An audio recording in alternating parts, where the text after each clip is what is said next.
кеше, бүгін, ертең деген.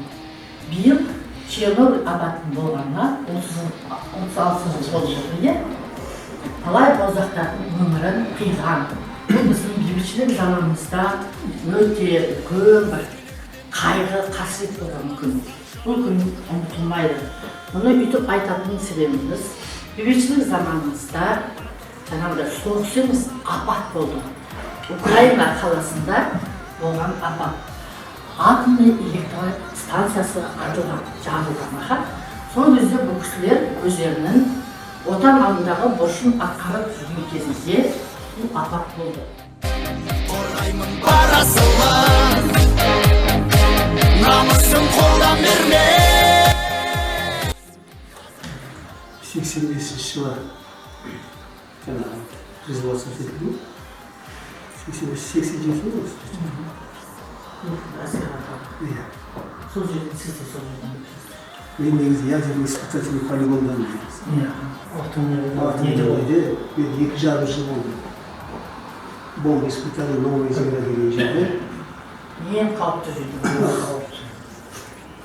Бомбасының испытания сол жерде қатысты. Белдескеннің белін үзіп, егескеннің еңіреткен. Чернобыльдің атылған күніне деп берілген мына 25 жылдық, 30 жылдық, 35 жылдық мынау ЧС-тің бергені былтыр Астанадан нетті. Керемет ойладыңыз. ЧС-тің несі. Енді біздер сол ЧС-тің қатарына жатамыз. Соларға берген. Мына Қазақстанда өзіміздің батырларымыздың медальдары соларға атанып берілген. Қазақтың баласы,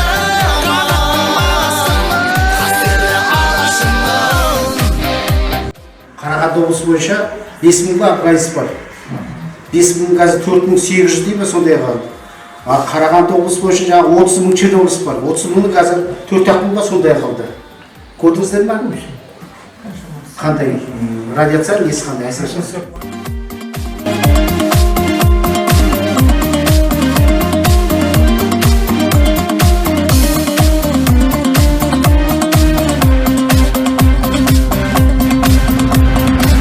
қасерлі алашымны, қорғаймын барасылан.